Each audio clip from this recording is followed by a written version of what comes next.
Sonic Talk.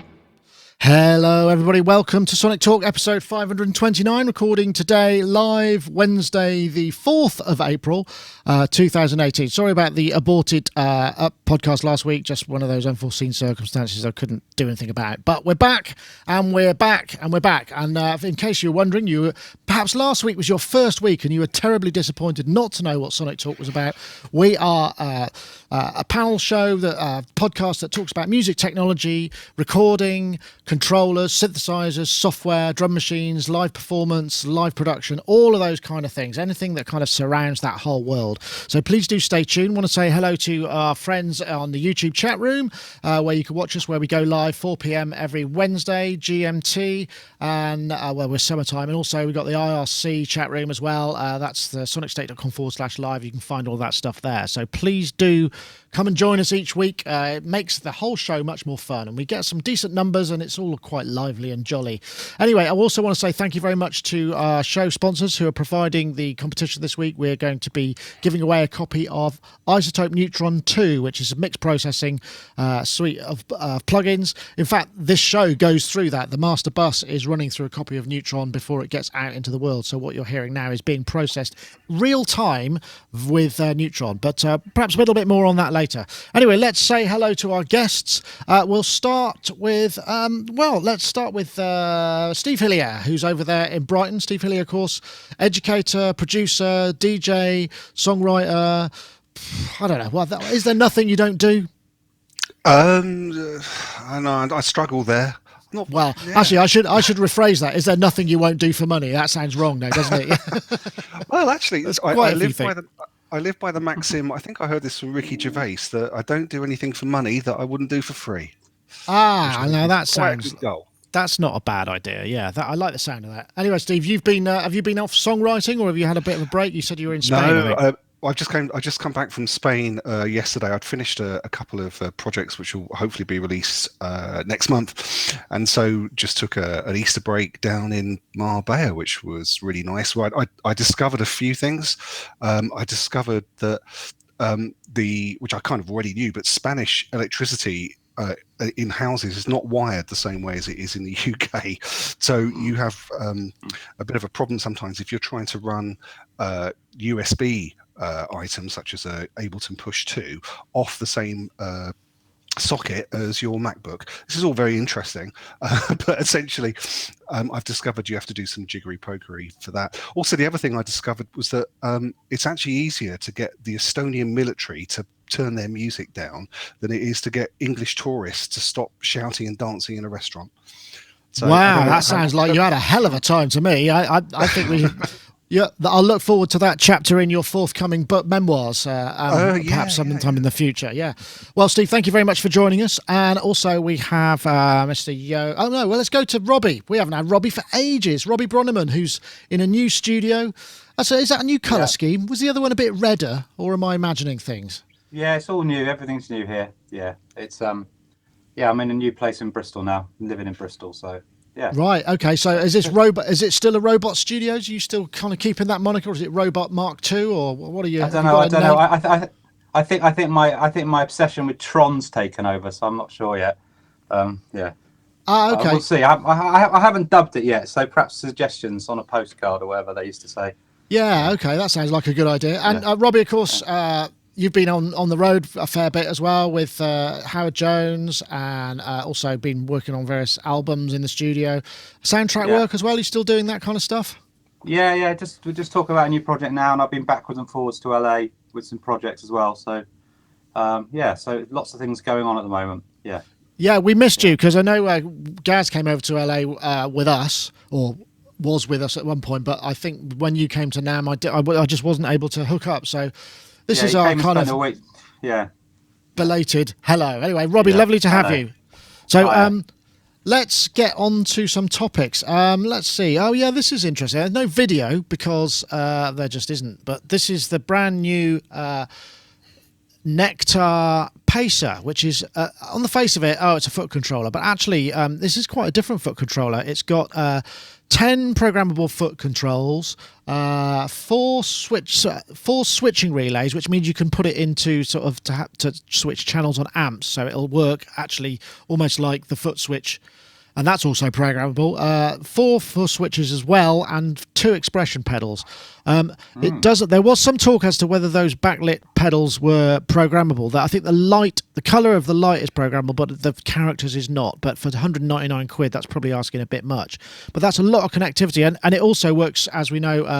Nektar Technologies do quite a lot of integrated DAW control and control of things. So I think all of that stuff is integrated. I don't know how. I guess, Robbie, you'd probably be a good person to start because, I mean, you play live quite a lot. I'm guessing, do you use foot switches? I mean, is a foot switch something that you feel you would have the need for in that situation? I've not used them much before. I've used expression pedal and occasionally have used it.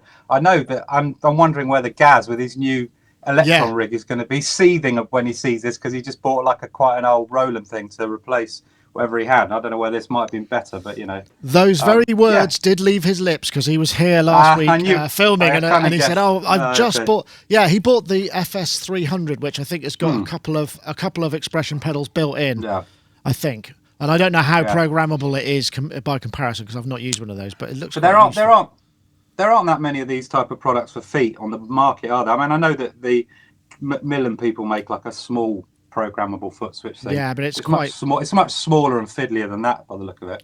It's more mouse foot size. Yeah, that one, exactly. I would say. But yeah, still very, very powerful. I mean, obviously the Keith Macmillan has got pressure and rocking and all sorts of stuff. I can't remember what it's called now. I've got one somewhere, but I can't remember the name of it. I think we reviewed it, and it is actually so very small you can't find it. Small you've lost it in a drawer. You could leave it behind. Yeah, it falls down the back of the sofa perhaps, but very useful. Yeah. Yoad, I don't know whether or not foot switches come into your world at all, but I guess being a guitarist, you're used to controlling things with your feet, and you have a sort of central MIDI controller. Is a central MIDI controller plus footboard useful to you? Well, I do use expression pedal. I think that's the most kind of useful thing for me. I'm just as you were talking there, I was just thinking, what if? Because for me, the one thing that is the most useful is the computer keyboard. It has the most kind of, buttons and with modifiers and all that. So I was wondering what would happen if you could use modified with your feet, like command and shift and command shift and all that. Could that be something of interest? I don't know. To speed up kind of studio work. Maybe. Well, I know that the Nektar stuff, if you've got like whether the P1 or the P3, there are keyboard emulation modes where you can set like a string of key commands that a button press or something will generate. So I wouldn't be surprised. I mean, I don't know for sure, but I wouldn't be surprised if the control center for programming this might have key command emulations at the very least. It's not quite what you were saying, but it sort of goes some way towards it. Because something like, controlling the transport, controlling, I don't know, pressing save while you're playing, things like that. I'm wondering whether that's something you can get used to it and can become really useful.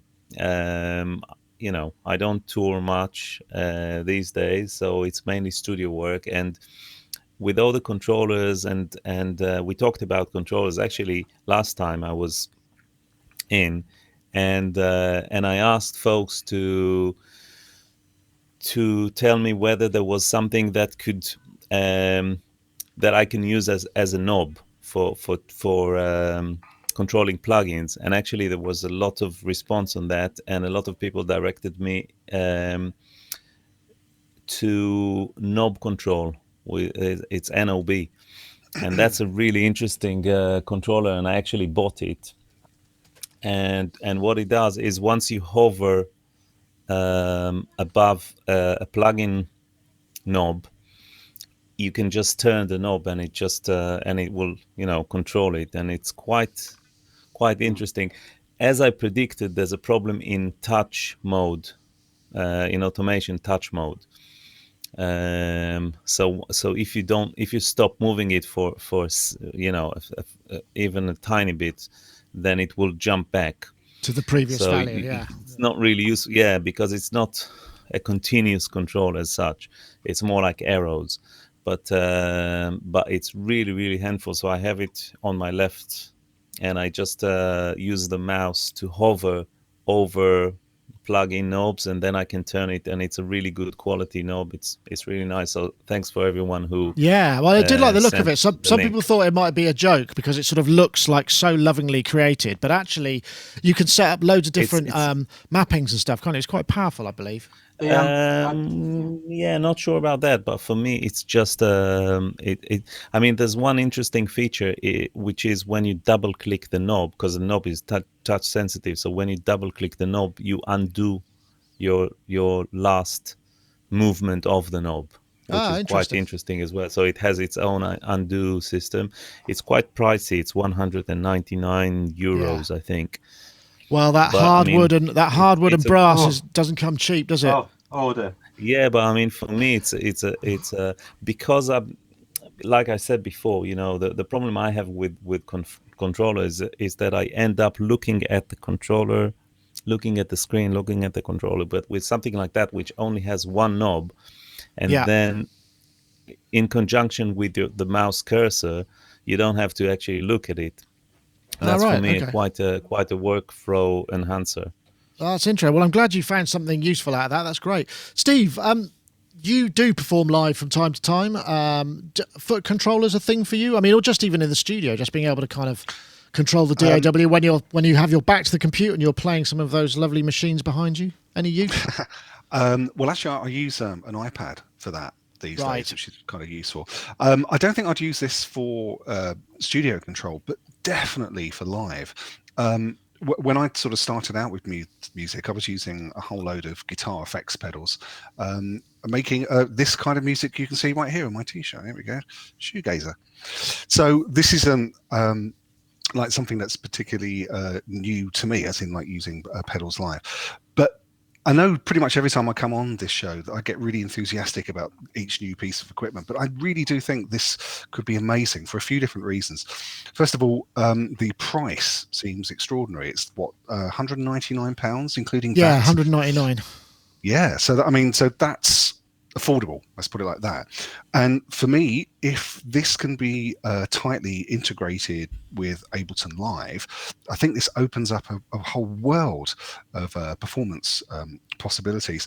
So what I've got in mind is you've got an expression pedal there that's just connected via USB, no power supply problems like I had in Spain. But now you could be playing away on the push two-handedly whilst changing, let's say, a filter cutoff or whatever it is that you want with your foot, and it's just seamlessly integrated. Then, if you want to change instrument, you don't have to, press a whole load of buttons to change the instrument and then continue. You can do it with your foot and go somewhere else. Or maybe you can shift up and down scenes with a foot control. The possibilities there seem, well, I don't know, endless, I suppose. Yeah, I think I would. The only thing I would say is that traditionally the Nektar stuff, Ableton Live is one of the things they haven't tightly integrated in. So you could map those things, but I don't think it would be mapped in that kind of control unit way, where so each track, the button does the same feature for the selected track, for instance. I'm not sure it does that. No, I understand what you mean, but I think that even if it's not setting itself up automatically as you describe, this is something that takes, half an hour maybe, and then you've got your template project or set up in Ableton, and you can use it from there.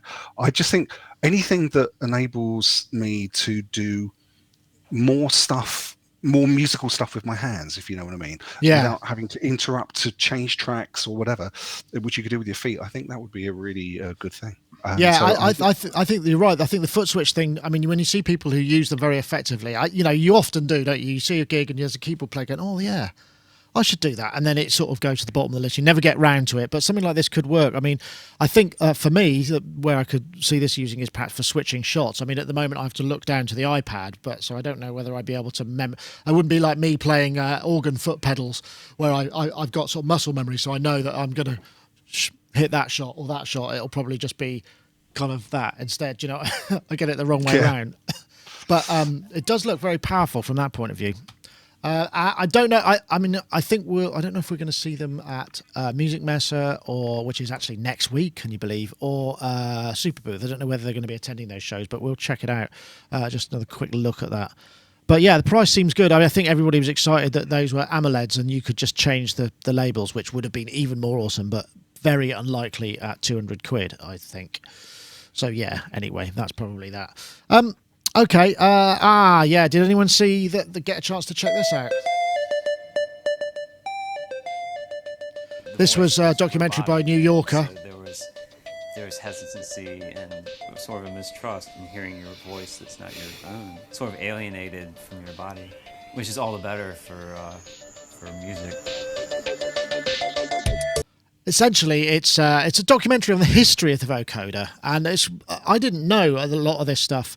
I mean, obviously, you've got the usual suspects, you've got various people involved. There's some really interesting people talking about it, but where it came from, the kind of technology, I think it was Bell Laboratories, where the vocoder was originally designed to be an encryption system for military communication. So you'd have a carrier, which would be the code, and it was some kind of thermal noise that was played in, and then you play it out the same disc, hundreds of miles away, and that's what you get. And I just thought it was really interesting. I know vocoders, come and go in terms of popularity, but I did not know anything about this. I don't know whether Yoad. I mean, I know you're quite up on sort of the history of technology. I don't know whether that was anything you knew. I just thought, wow, I did not know that. Yeah, well, I know that. That clip for quite some time. I mean, I developed a vocoder about 12 years ago, the Waves Morphoder, which is an FFT vocoder. There are several ways of making a vocoder.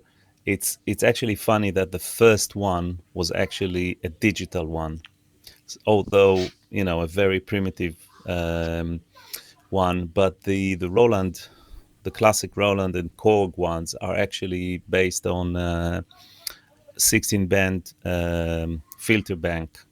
Some of them, the older ones, are even 8 band. So basically, it's like if you imagine an analyzer with 8 bands or 16 bands, that's what you have. So it's basically a filter bank, and then you run your carrier through it, and the modulator actually gives you the formant characteristics, and it changes. On the analog one, it changes quite rapidly, but the resolution is really low. FFT vocoders work on FFT, so you have 4096 bands, like in the Morphoder. Some of them use 2000 and so on, but basically it's splits the frequency range into 4,000 bins. Each one responds to the modulator signal going through it. So you get better articulation. So articulation and dynamics. So that's the different. There are several ways of implementing of a vocoder. The most classic one, whether it's a filter bank or FFT, also recreates the dynamic, because each one of the bands of the bins really has a dynamic range as well. So you create the AM as well as the FM. There are several other methods, digital ones, in which you can reproduce only the formant shift without the amplitude shift and things like that. But yeah, it's definitely a very interesting technology, and it's quite an old one, which is it's very impressive to see something like that's been developed in the 30s and things like that. That's quite remarkable.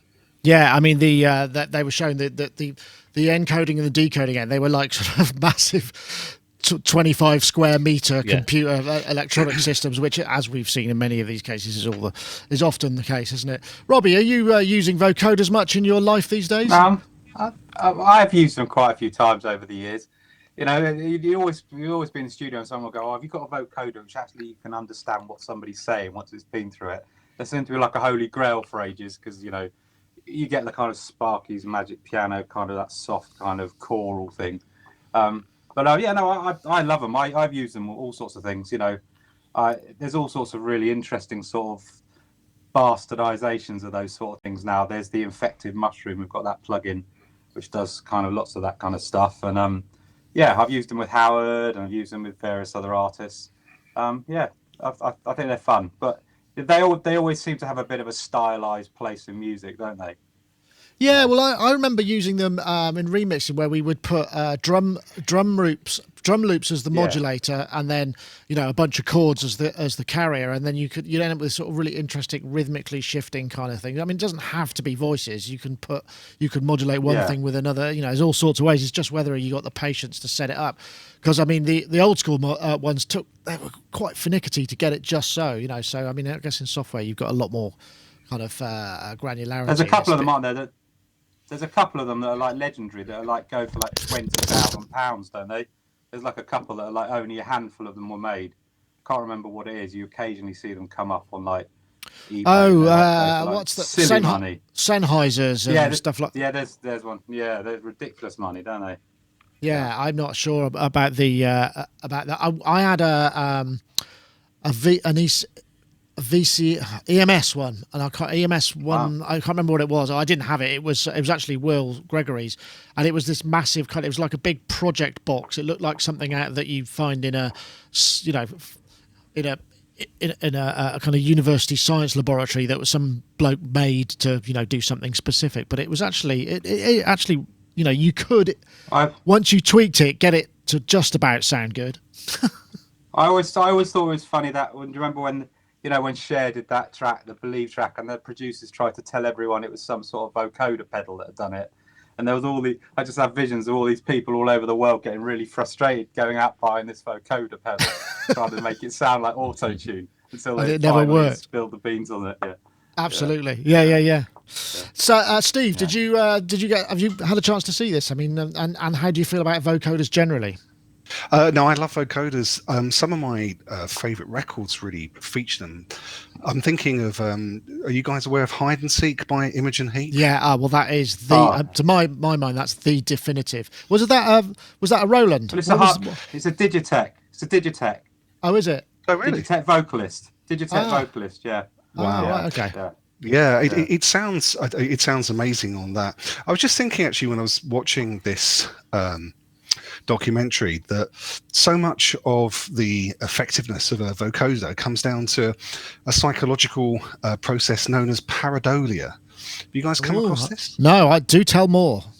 Well, pareidolia, it's our brains do that all day, and it's finding a recognizable pattern in what essentially is noise, as in something that you don't instantly recognize. So a really good example of this is that in most human cultures, if you look up to the moon on a full moon, you see a face, right? But there's no face on the moon. Your brain just fills in the rest, and that's part of what makes it's only part of it, but it's part of what makes a vocoder intelligible. It's your brain sort of expecting certain meaning to come from certain sounds, and then your brain fills in the rest so that the vocoder becomes intelligible. And that then took me on to something else which I think is fascinating. On YouTube, and I was intending to pull up a clip of this, but I unfortunately didn't have time. There's a whole load of videos of people who've used a process called converting audio to MIDI. Now this isn't like you have on Ableton where you will change like a recording of a guitar and change it into individual notes. It takes the entire sound and converts the entire sound into MIDI notes. So that might sound a bit strange, but how I'm describing it's like black MIDI, isn't it? Yeah. Yeah, precisely that. And there's a fascinating example of this where somebody has converted the Bee Gees' Staying Alive, that's the one, into piano, exactly. Yeah. Right. And it's incredible because there's no words in it. It's just piano playing, but you can hear the words. If you're familiar with the song, that's pareidolia again. It's filling in the blanks. And I tried this out on a room full of musicians a little while ago, playing them this and asking them, what they can hear. And they could all hear the words to Staying Alive played on just the piano, except for one person who had never heard Staying Alive by the Bee Gees before. I don't quite know how that works, but he hadn't. Yeah. That was Rich Hilton. Yeah. Right. Blimey. But he didn't have a reference to hear the lyrics, but everybody else did. It's a fascinating thing. Yeah, I think we showed that documentary. We did talk about this. It does ring a bell now. And how you can hear.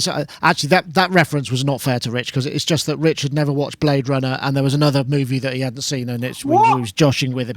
It might have been. I can't remember which one it was. I think he has now, but that was a bit. Shame on him. Yeah, it's talking interesting. About pattern recognition. I saw a documentary about the U.S. Army using probing into people's heads, basically looking for electromagnetic activity when showed pictures or images taken of satellites of basically just desert.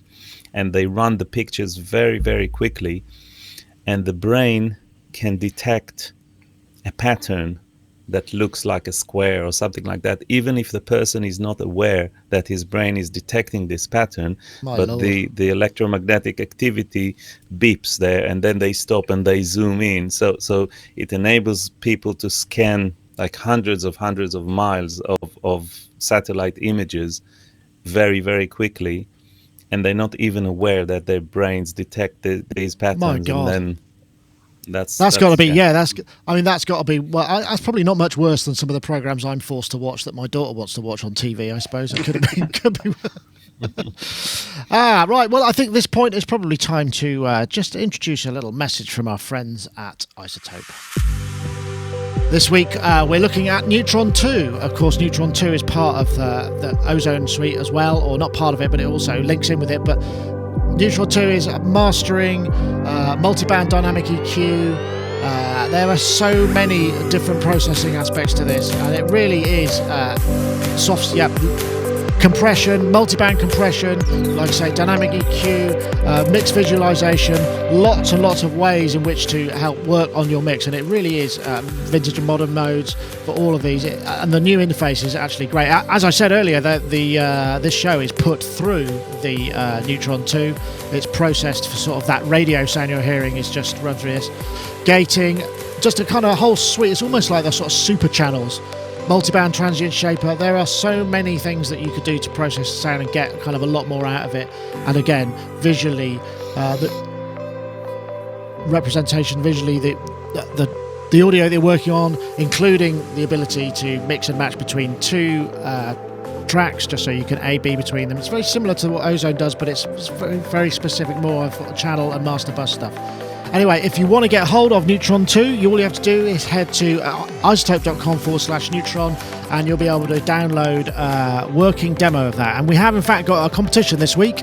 I know it's been a while since our last competition because we missed a week last week, but we are asking you to tweet the hashtag Clearer Mixes and the hashtag Neutron2 to @Sonicstate and @iZotope Inc. So if you tweet the hashtag Clearer Mixes as one word and the hashtag Neutron2 as one word to @Sonicstate and @iZotope Inc., then you'll be entered for the competition. And we actually have a winner from the last competition we ran, which was actually for Ozone 8. And the winner is called... I didn't write them down. That's probably not so good then, is it? I'll announce that later. I'll put it in the show notes. I do beg your pardon. I did prepare for this earlier because I wasn't sure what time I was going to get to the show, and that's one thing I forgot to do. Oh well, there we go. But anyway, thanks to iZotope for the continued sponsorship of the show. Don't forget to enter the competition. We're just looking for Clearer Mixes and Neutron 2 to @Sonicstate and @iZotope Inc. Oops. Right. This was something. Gaz came over last week and we filmed a review of the Ventris dual reverb, which I thoroughly recommend. Just me basically playing Minilog through it and him messing around with the sound. And some of the sounds just came up with incredible. Dual DSP, dual reverb engine. Very interesting stuff. But we were talking about what we do, because he was repurposing a Mac Mini to do something with his new live rig that he's working on. And we have a similar thing because I've just basically stripped out a whole bunch of computers from here since we got this new computer that handles the video. So I've stripped out 4 Mac Minis and an old Dell quad core. I forget what make it is, PC, what kind of PC. And so we all have to upgrade our CPUs every once in a while. And I wondered What do people do with their machines? Do they they have does it go somewhere else, and then the one that falls out the bottom goes to the grandson or whatever, or the daughter?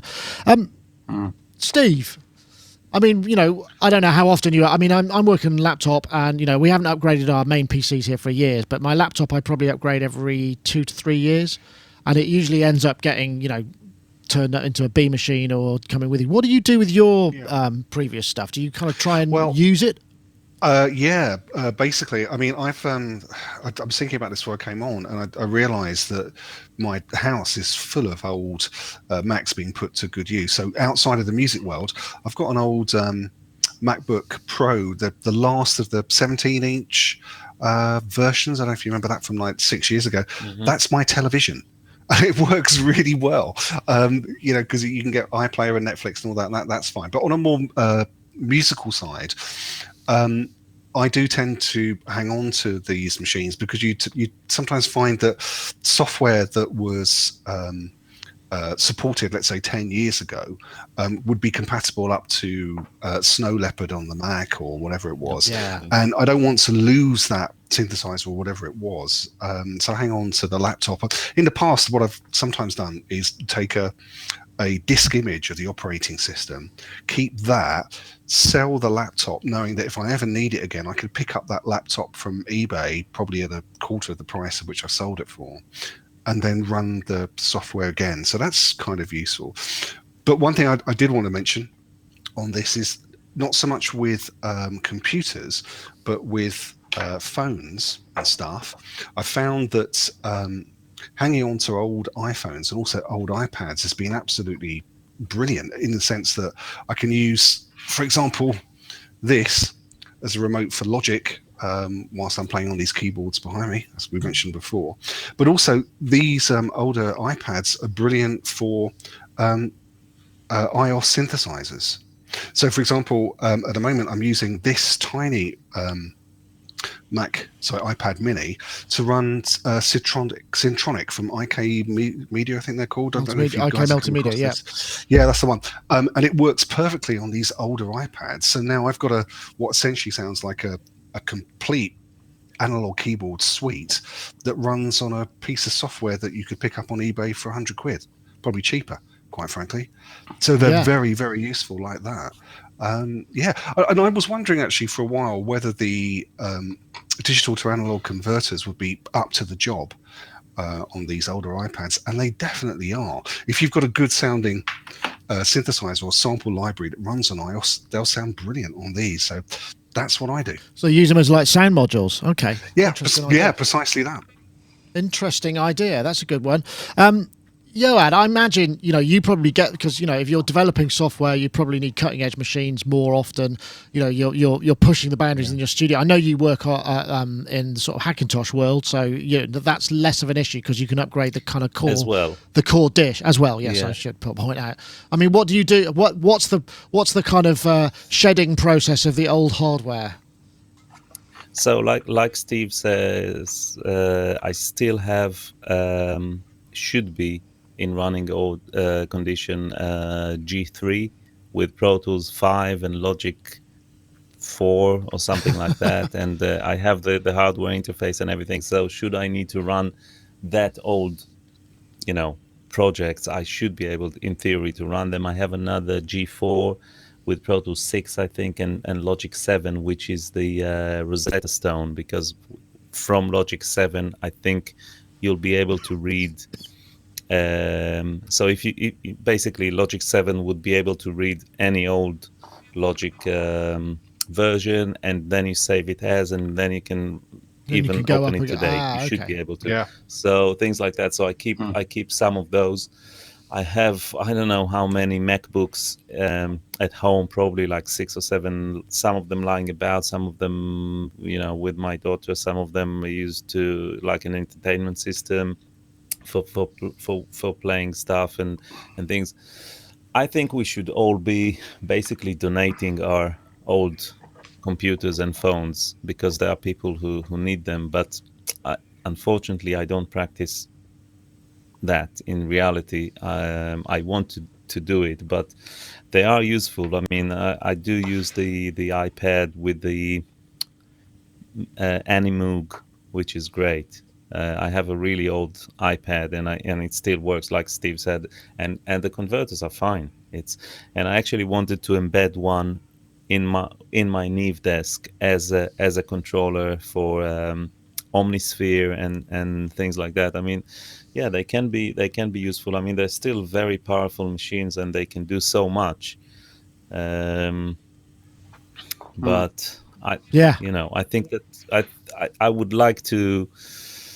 Maybe I should just donate a couple. Just have a cull, because, and take them down the wherever. Yeah, that's probably a good idea. Yeah, I use most of them, but there are a good few that I don't use. Yeah. Well, that's a good sentiment, Robbie. I mean, because I don't know where you are. When was the last time you upgraded your full kind of compositional production system? Well, I've still got the 24-core trash can Mac Pro, the little one, which I got, as soon as it came out, which was like fully loaded with like 128 gig of RAM and, everything. My policy is always to try and get the most powerful computer possible at the time I need a new computer. And then hopefully, I've had that for over 4 years now, and I've done all my work with that. So you kind of, when you look at the initial cost of something like that, if it enables you to do all your work for like 3 or 4 years, it's a pretty good return. So I'm still using that because there's nothing I don't want a new iMac Pro because I don't want to have the screen as part of it because, I can't take it around, and I want my big wide screens. So I'm probably waiting just to replace it for the new Mac Pro if it comes. But I normally I like to have the most powerful desktop and the most powerful laptop. So I've currently got the latest, only 6-month-old MacBook Pro, which I have 15-inch, which I take when I go to LA with my SSDs and a few other bits and bobs. So I don't really have a sort of a throughput of lots and lots of computers. But so every 4 years or whatever, I would probably upgrade both at the same time. And maybe like Yoad said, my daughter inherits an iPad or a MacBook Air or something like that. But I mean, I know some people, they buy computers and they buy something a little bit sort of medium level, and then they go, oh God, I wish I'd got something a bit more powerful because I can't put anything in it myself now. So kind of my policy is always just to try and think ahead. Yeah. That's the Mac thing, isn't it? I mean, I guess if you go down the PC, you've got a bit more flexibility. But it's interesting that, I mean, because what tends to happen, the power that you need for doing, we talked about this a couple of weeks ago, the power you need for processing audio is actually, there's generations of machines that will still do plenty. But bizarrely, the power that your daughter or your kid needs to run the latest games and the video stuff and all that, it requires more than what you need to work professionally, which is so actually, them getting the hand-me-down is in some cases sort of not so great because they end up with a kind of bit of a clunker in their terms. Whereas, it's a strange world, that, isn't it, the way that works. Can I just add something to that, Nick? I did a gig about a month ago, and there was a keyboard player in this band, and I was looking at his setup. I was absolutely intrigued. What he was using was a Mac Mini on stage with his controller keyboard. This was like a dance band or something. But he was using an iPad as a screen, as a monitor for the Mac Mini. There's a software that lets you do Air Screen or something, I think. Something like that. But it was amazing. So he had an entire Mac's worth of amazing sample libraries, but he didn't have a laptop on stage. That's not what he wanted. So it just looked like a regular keyboard to the audience, but there he was with a computer that was running these amazing libraries using MainStage, I think it was. So that was something I thought was kind of inspirational. And just the other thing that you were saying about, kids with their computer games, needing latest machines. At our company, we have regularly, not scrap, but we have to get rid of older Macs. And what I've discovered recently is that up until about, to 5 years ago, there were schemes that you could donate computers to schools, but that doesn't seem to be running, or at least they're not interested now in Macs that are 5 years old because, first of all, it doesn't fit with their security systems in schools, but also they're running such intensive applications in education now that these computers just can't run it. So, a bit of a shame, really. I've got 6 iMacs just sitting in a cupboard if anyone wants them. Wow, okay. I'm sure somebody will. you remember what was the little Mac, the original Mac Classic? Is it? Oh yeah, The screen. Yeah. There's a company in America who'll turn those into fish tanks. Right. I like the idea of that. That's Small fish. There you go. There's a good use of recycling your computer. But there's another thing. I mean, I've got 4 Mac Minis here, but they're Core Duos. They're 2.4 gigahertz. They're not very. I mean, they were running Skype. The show used to run off 3 of them. So I'd have 3 people coming in, and the other one was running as a kind of database server, and But now, because we've upgraded, what I've done is I've turned the old 8-core Mac into it's a code repository, it's a database server, it's a development machine. It'll render the videos out that I spit them out of this big machine. It goes onto a drive and it'll just automatically upload 720 versions to our FTP server. It does all of that stuff, and I know that that's going to last for ages and ages. I mean, that's a 2009. 8-core Mac, so it's old, but it's still way more powerful. So I don't know what to do with those Mac Minis. I mean, I'm not sure what purpose because they won't run the latest OS because they're Core 2 Duos. So I don't know what. I suppose I could run them in virtual mode. I don't know, but I don't know what I could actually do with them. Nick, what you could do is you could turn them into Linux machines and run them as ancillary servers. Yeah, I suppose I could. Not sure what I'd do with them, to be honest, because I could do all of that stuff. But yeah, I suppose that's a possibility. That's what I used to kind of do. But in fact, I used to use one was running for a long time. It ran a virtual machine on a very old version of Parallels Desktop. It ran a Linux server on it that did do just that, but it sort of feels a bit unnecessary. But yeah. Anyway, I just thought I wanted to throw that one in. Okay, well, we just had April Fools, didn't we? So, did anyone see a good one? I saw this one. I thought this was great. A narrator so compelling arises that you want to immortalise them. And that's exactly what we did. At Truth Tellers, we work with filmmakers, helping them design and record voiceover narration for their projects. When we ask them who inspires them the most, it's always the same name that crops up. The tone of voice, the accent, the manner of speaking, the dose of dramatism. You hear it, and straight away you go, yup, that's Werner Herzog. We thought that all filmmakers, regardless of status, should have the opportunity to work with Herzog. After months spent analysing. So basically, they the gist of it is they created a plugin that called, which is actually brilliant, called the Vernacular. Which is a knob that takes any voiceover and turns it into a Werner Herzog style voiceover. And this was an April Fool, but it was very, very stylishly done. And most people can't be bothered with that sort of level of project. But these are Truth Tellers. I think that they do. They work in voiceover, and I'm not quite sure exactly what they do, but their videos seem to be mostly dedicated to kind of the philosophy and the way that you might approach voiceover. And that was my favourite one. I wondered if anybody else saw a good one. Robbie, did you see any good ones that floated your boat? They're all fairly obvious these days, aren't they? I didn't, because I didn't even realise it was April Fool till the day after. I was so caught up with what I was doing. It was on Easter Sunday, wasn't it? So it's a bit... Yeah, I didn't clock at all. I was like, oh, that's been and gone. So no. But that did make me laugh, that one. Because it was like you say, it was impeccably done. It's got that lovely sort of shimmery piano sort of in the background, giving it the kind of weight that it doesn't deserve. But yeah, very nicely done. I don't know if there were a few. I didn't really kind of clock them because they're all very obvious, aren't they? I mean, that's the thing now. You sort of expect them to come, and then so you go, oh, that's got to be an April Fool. And what somebody should do is release a product that isn't an April Fool but seems like an April Fool.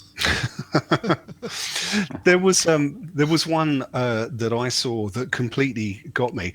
There's a music industry commentator called Bob Lefsetz. I don't know if you've heard of this guy, but I'd recommend him to all of you. He used to be a lawyer, and he spent a long time now just basically putting out sort of blog posts, but he only does them as email, and it's analysing that's the guy. It's analysing what's going on in the music industry, and he's usually spot on. I just find myself agreeing with him, which is rather nice. But he put out an email on April Fools, which I read the entirety and thought, this is amazing, this is brilliant, this is exactly what needed to happen, until I got to the last line, and it was that Apple had bought Netflix.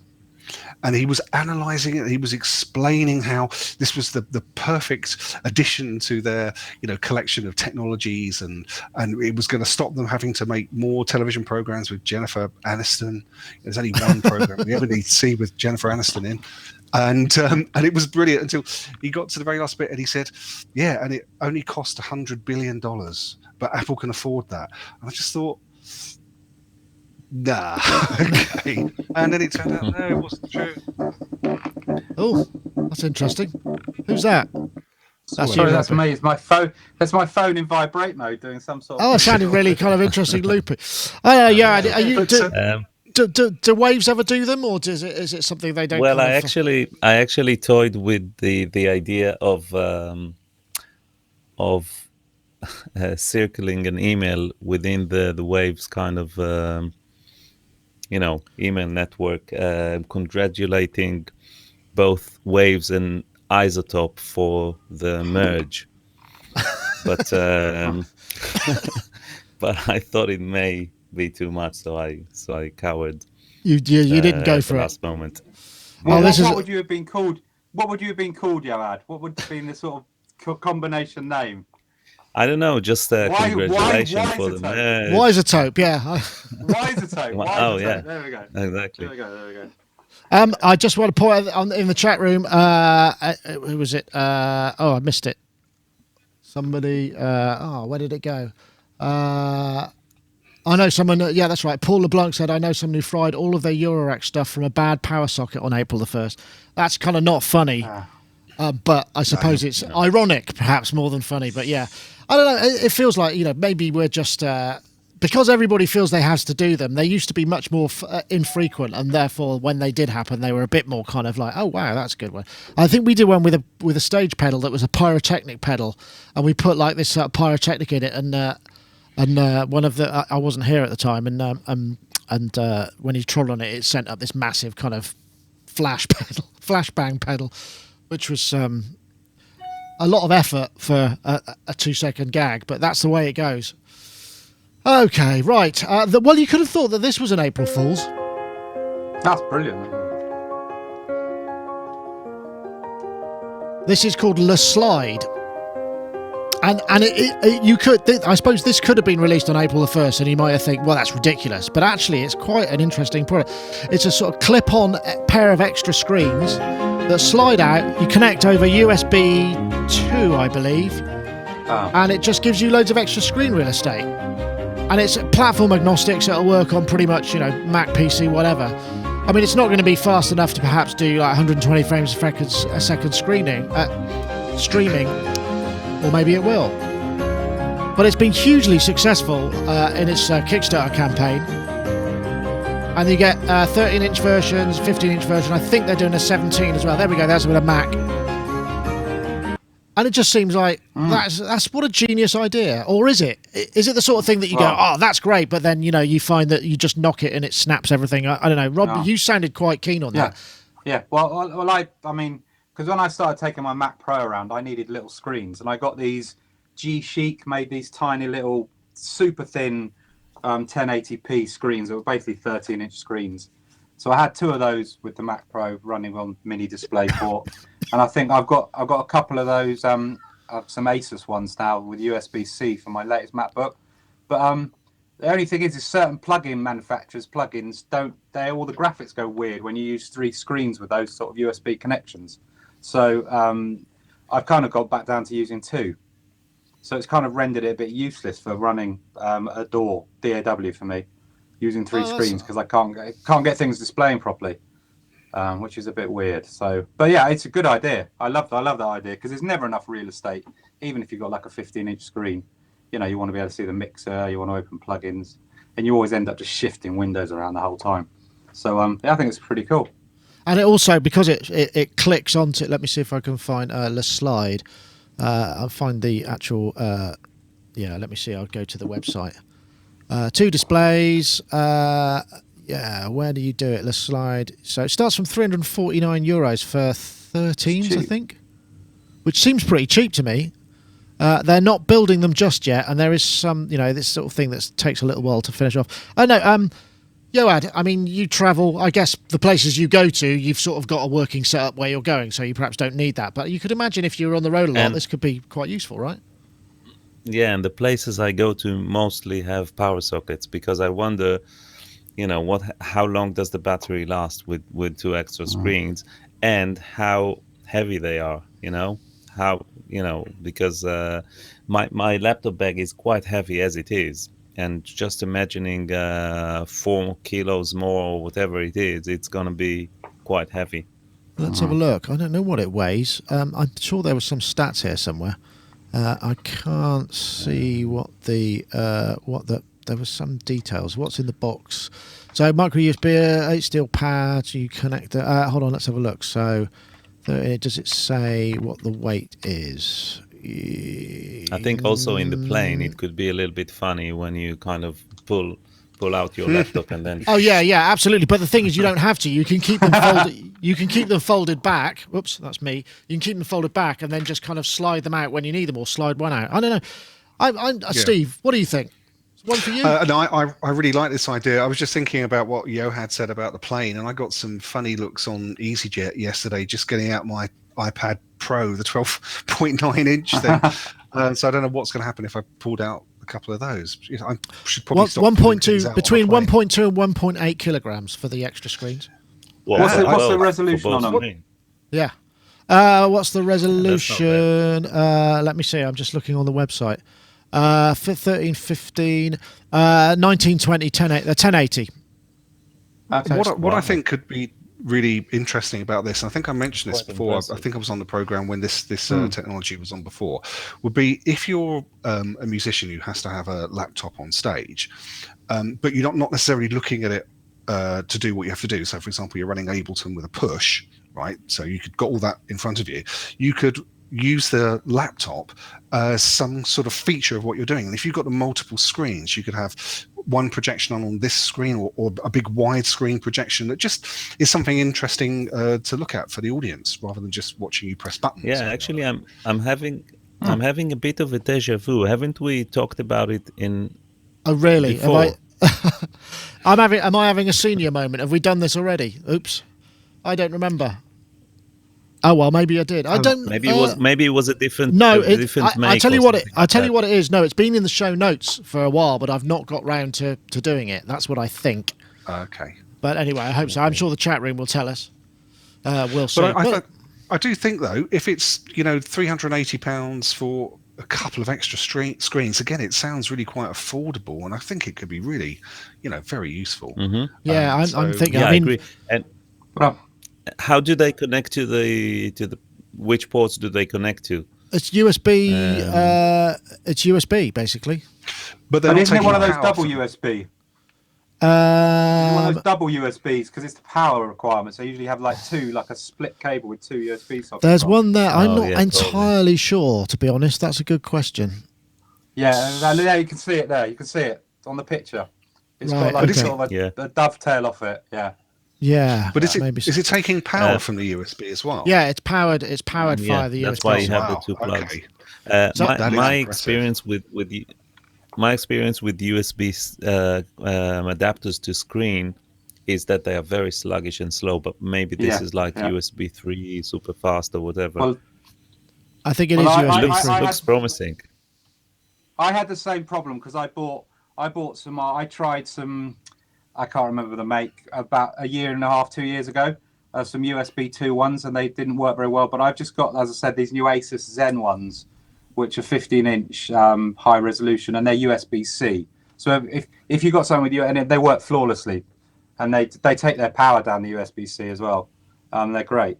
But okay, yeah, I know what it was. We did a thing called, it was the Razer laptop, which was had fold out screens, which was the laptop itself was this hugely powerful beast. Yeah. It was like a desktop power in one thing, whereas this is just an add-on to your existing laptop. And if you've got powerful enough VRAM in it, I don't know whether you can access the VRAM over USB, but yeah, I know that price.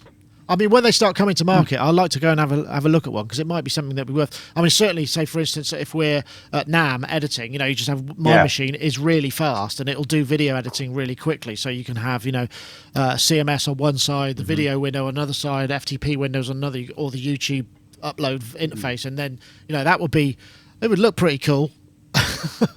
Actually, thinking about another point is, when I have the laptop in my bag and I carry it on my back, I'm very much aware of the screen being pushed, against my back all the time, and I wonder how fragile or how sturdy those are, because they'll be kind of, attached to the screen, and how thin or how sturdy they are, basically. I think that what they are basically 4 metal discs, I believe, that you stick on the back, and it either magnetically snaps on, or there's some kind of locking mechanism.